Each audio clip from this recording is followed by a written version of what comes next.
Okay, so uh, Bush advisor and chief propagandist Karl Rove once famously told a group of reporters, and this was quoted in the New York Times afterwards: people like you, journalists and intellectuals, believe that solutions emerge from your judicious study of discernible reality. That's not the way the world really works anymore. We're an empire now. And when we act, we create our own reality. And while you're studying that reality, judiciously as you will, we'll act again, creating other new realities, which you can study too. And that's how things will sort out. We're history's actors, and you, all of you, will be left just to study what we do. Yeah, interesting. It no longer means that you're a critic of American foreign policy if you use the word empire. They're open about it. Now, Daniel Borstein was a historian who, in many ways, foreshadowed the postmodern era. And I like to read what somebody at the American Philosophical Society.com wrote summarizing Borstein's work. Some 40 years ago, the historian Daniel Borstein wrote a book that betokened the postmodernism of our era. In The Image, a guide to pseudo events in America, he expressed his uneasiness with the myriad ways in which we have used our wealth and technology to create a thicket of unreality, which stands between us and the facts of life.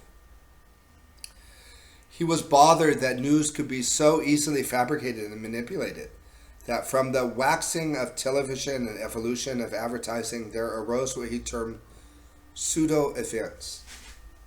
Think about this for the implications for what this means living in our post truth age.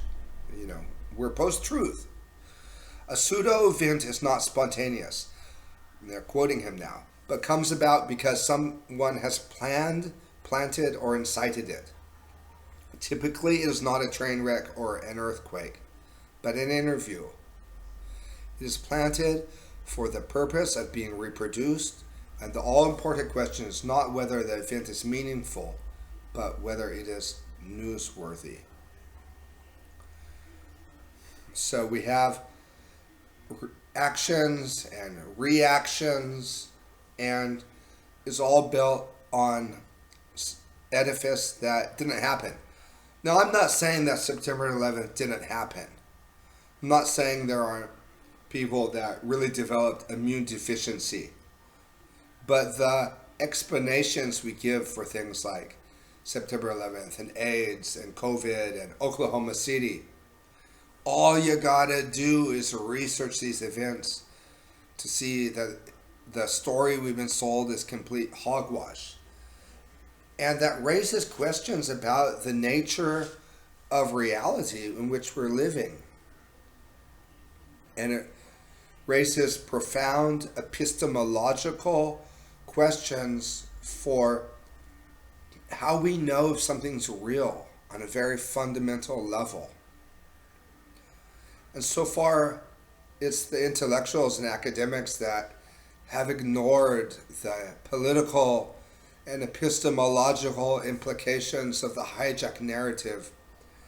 And if we're going to get a handle on what it means to live in the 21st century, we have to address these original sins of the 21st century that happened coming out of the gate.